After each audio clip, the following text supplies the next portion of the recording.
Star Wars Episode 9 is set to introduce a total of 8 new characters by writer and director J.J. Abrams. This is Mike Zero. If you guys are new to the channel, do make sure to subscribe to see future Star Wars content.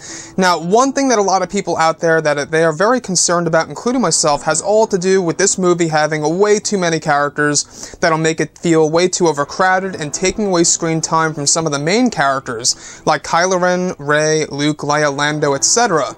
Now, these past couple of weeks or so, we've been learning a whole lot more about this film when it comes to some of the set leaks, the set designs, the concept art and storyboard descriptions, etc. Now, one of which has all to do with one of the new characters that is described as a new villain in this movie. Specifically, one of the 8 new characters is described as one of the new villains that has ties with Kylo Ren and the First Order. The codename of the character is Phoenix and is described as a key role in the second act of the film with a British accent.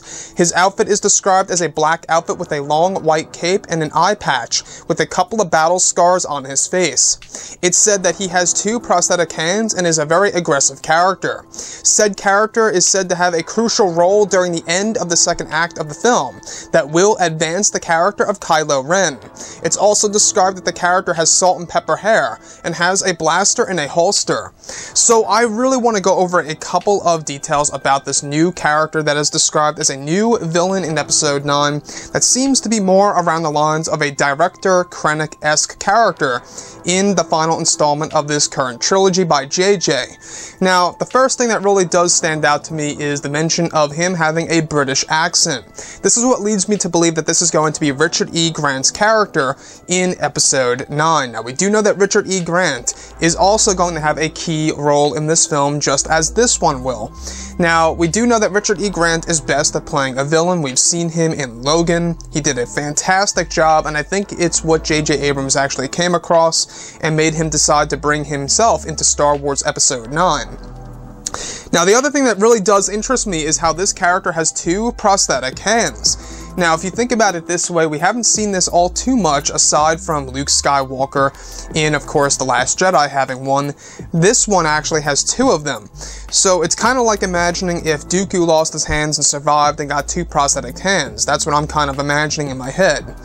Now, the thing here is the outfit is described as a black outfit with a long white cape.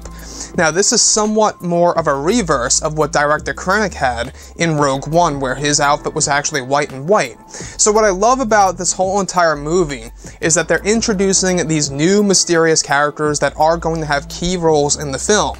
Again, there are the top 3 new characters in this movie.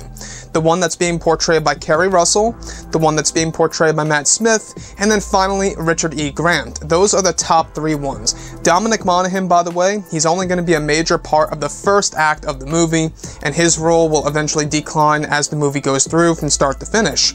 So, as we go through this whole entire thing here when it comes to Episode 9, how this character does have ties with the character of Kylo Ren and the First Order itself is yet another reason to believe here that this most likely is indeed Richard E. Grant. Now, Grant actually confirmed a couple of months ago that he is indeed not going to be Grand Admiral Thrawn. He confirmed that, so that's pretty much out the window. So this character absolutely is not going to be Grand Admiral Thrawn unless he truly is lying and trying to keep it a secret. That's a possibility too. Now, the last thing that I do want to go over, alright, is where things start to get very interesting is how the character's hair is salt and pepper hair. So that's like a mixture of like black and gray, give or take. That's exactly how Richard E. Grant has actually worn his hair in quite a number of projects and movies out there before in the past.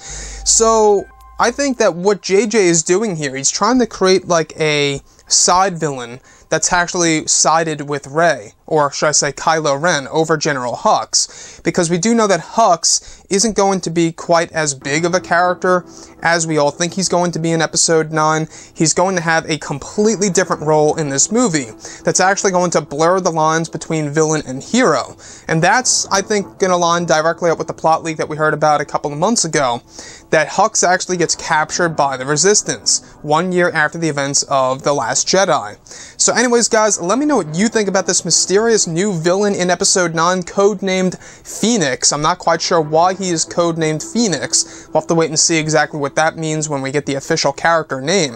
But anyways, guys, drop a comment below. Let me know what you think about all of this in the comments. And if you guys did enjoy the content for today, do make sure to drop a thumbs up on this video to support the channel. I thank you all so very much for the kind support, and I'll catch you guys next time.